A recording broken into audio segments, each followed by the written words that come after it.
네, 반갑습니다. 주식닥터입니다. 오늘은 금요일이죠. 한 주의 마지막은 저희는 셀트리온 헬스케어 점검하면서 마무리합니다. 이번이 39번째 종목 점검 영상입니다. 자, 이번 주는 셀트리온 헬스케어에 있어서 의미 있는 한 주 보내긴 했습니다. 한 달 넘게 이어져 오던 하락 추이가 제어가 됐다는 점, 여기에 그나마 의미를 둘 수 있는 거지, 이제 상승턴 되어서 이제는 쭉쭉 치고 올라갈 일밖에 안 남았다, 이런 의견을 드리기에는 다소 무리라고 봅니다. 아직 최근의 매매 흐름은 그나마 긍정적이긴 하지만 아직 기관의 매집 포지션의 연속성을 확인하기에는 다소 부족한 거래일이죠. 현재도 지금 10만 5천원 부근에서 움직이고 있는데 큰 변동성이 없는 한 이 부근에서 이번 한 주 마무리될 것으로 보입니다. 자, 7월 내내 그리고 8월 초까지 셀트리온 그룹주들은 조정을 받았습니다. 이 기간 동안 우리도 참 고생이 심했죠. 마음고생이. 공매도 상황도 주마다 체킹을 해봤고, 신용 물량도 주마다 체킹을 해봤고, 혹시 모르는 악재가 있을까 여러 추론도 함께 해봤고, 근데 참 지수는 오르는데 반대로 종목은 빠지니 사실 답답한 거죠. 빠질 이유가 딱히 없었는데. 자, 7월 셀트리온 그룹주들의 이슈들만 체킹해봐도, 자, 7월 17일날 진단키트 유럽 인증 받았고, 27일날은 램시마 SC가 유럽에서 추가 승인을 받았고, 그리고 30일날은 코로나19 항체치료제를 영국에서 임상일상 승인을 받았고, 나쁠 게 없었어요 7월 동안. 근데 기관은 주구장창 팔아 제꼈죠. 최근에 나온 이슈들은 허주마가 국제조달 시장 입찰 자격을 획득했다, 그리고 이외에 송도에 셀트리온 공장 추가 건설하겠다, 이런 이슈들이 있는데 딱히 주가에 엄청나게 반영된다 할 만큼의 파급력 있는 이슈들로 보이기엔 조금 부족해 보이긴 합니다. 일단 6월 23일 이후에 하락의 트리거를 당긴 것은, 그러니까 방아쇠를 당긴 것은 기관의 공매도가 시발점이란 점, 여기까지는 우리의 생각이 맞다 이렇게 보고, 다만 7월 14일 이후에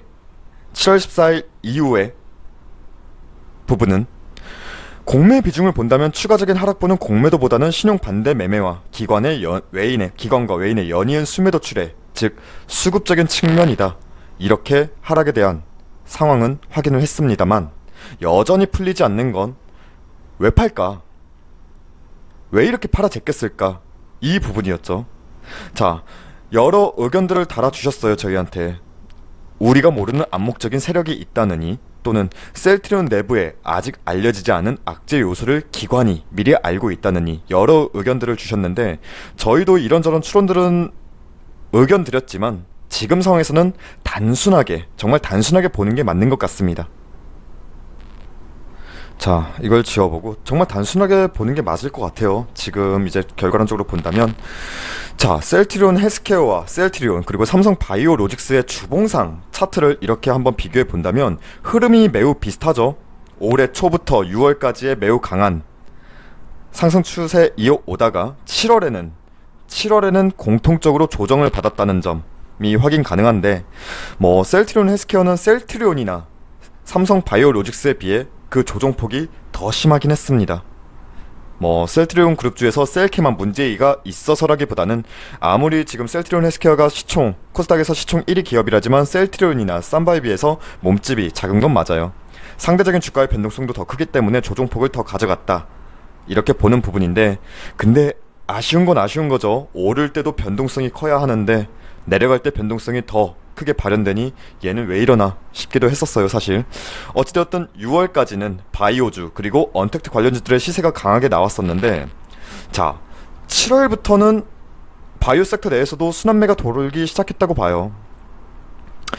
대표적으로 코로나 치료제인 신풍제약이나 부강약품 등 이러한 치료제 테마가 올라갔고, 진단키트 관련주들도 다시 강한 시세를 발현했죠. 대표적으로 시젠이나 수전텍 등이 있어요. 이것도 한번 멀티 차트 보면서 보면은 신풍제약도 7월 들어서 엄청나게 추가 상승이 나왔고, 부강약품도 마찬가지였고, 시젠은 원래부터 좋았지만 7월에도 더 추가 상승 여력을 받았고, 수젠텍도 올라오다가 지금은 좀 꺾이는 흐름이고, 자, 어찌되었든 바이오시밀러, 셀트리온과 셀트리온 헬스케어, 삼성 바이오로직스가 7월달에 조정을 받을 때 이러한 치료제 테마주와 진단키트 관련주들은 흐름을 더 강하게 받았다. 이거는 우리가 지난 결과 차트를 통해서 확인이 가능한 부분입니다. 자, 즉 셀트리온 헬스케어로 다시 돌아온다면, 자, 수급적인 측면을 봤을 때 셀트리온 헬스케어 정말 끝없이 상승만 했으면 좋겠지만 7월 들어서 순환매 장세를 겪으면서 수급이 이쪽 치료제, 진단키트 쪽으로 옮겨갔다, 이렇게 이해를 할 수밖에 없다고 봐요, 단순하게.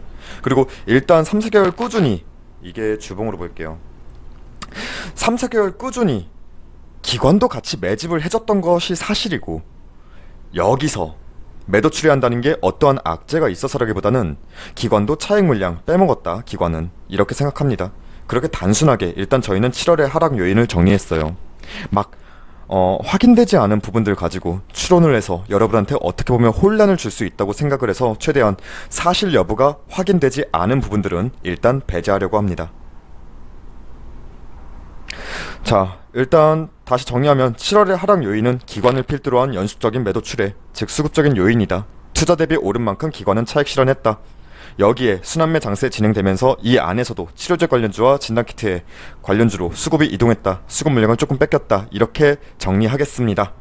자, 제대로 반등의 흐름을 탔다라고 판단할 수 있는 시점은 오래 걸리지 않아 분명 보일 것이라고 보는데, 뭐 지금도 반등 시점 탔다 이렇게 말씀 주시는 분들이 많지만 그거는 조금 섣부르다고 보고, 우선 제대로 된 반등 시점이라 볼 수 있는 부분은 우선 수급을 뺏겼던 치료제 쪽이나 진단키트 쪽에서의 수급 몰려있는 수급들이 분산될 때가 다시 바이오시밀러의 수급몰이를 기대할 수 있는 부분이고, 코로나 치료제 관련해서 재료부는 여전히 잔존을 하고 있거니와 셀트리온 그룹주들이 진단키트 유료 판매에 대한 소식도 가늠할 수 있어서 이 종목을 버릴 만한 이유는 없습니다. 사실 실적에 대한 부분은 이미 2분기 어닝 서프라이즈는 다들 알고 있는 부분이라 실적이 발표된다 하더라도 엄청나게 주가에 엄청나게 영향을 줄 것이다 라고 보진 않지만, 그래도 시젠 다음에 엄청난 영업이익률을 가진 이슈성도 있어서 상징성도 있죠. 그런 부분 때문에 실적 발표 시즌도 제대로 된 상승 시점으로 기대해 볼 수 있겠습니다.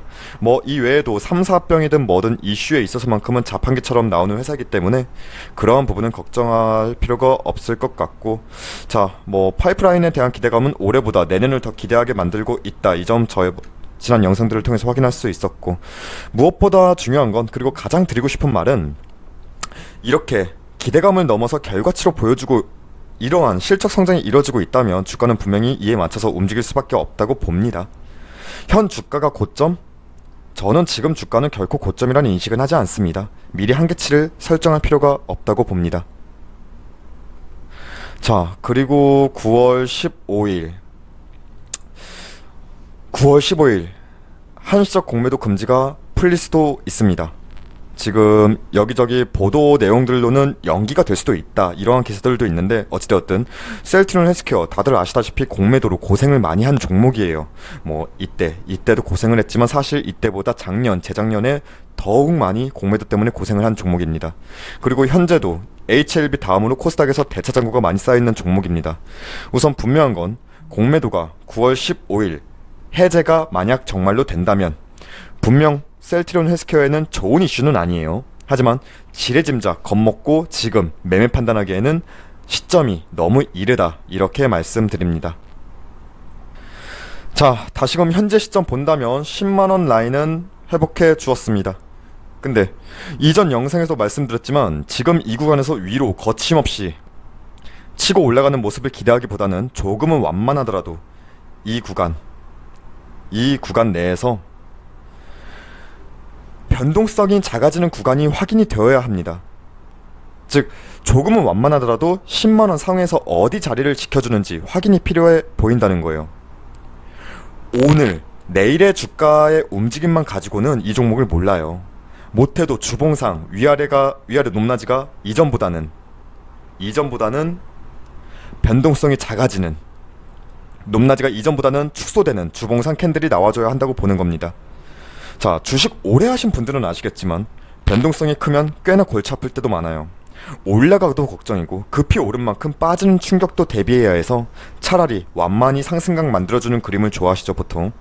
일단 지금의 매매 동향을 봤을 때는 기관의 매집 흐름이 연속성을 가지고 간다 라고 보기에는 너무 짧은 거죠. 거래일이. 기관이 이전처럼 매수의 힘을 유지하고 연속성을 가져간다 하더라도 이제는 최근 들어온 개인들의 단기 차익 물량도 소화가 되어야 할 시점입니다. 이제는 나갈 물량과 버틸 물량이 구분이 되는 시간이 필요하고 변동성을 축소해야 합니다. 그게 다음 주에 가장 먼저 체킹이 되어야 할 부분이에요. 지금 제가 드리는 말, 이 말인즉 매매 관점에 대해서 보유하고 계신 분들은 너무 들뜨지 마시고 안 오른다고 답답해하지 마시고 섣부른 매도 관점은 자제하시라, 이렇게 자제하시는 게 낫지 않을까 싶은 부분이고, 신규 매수 관점은 10만원 라운드 피겨 이때 무너졌을 때 분할 매수 관점으로 볼 수 있겠다 했지만 지금 신규 매수? 글쎄요.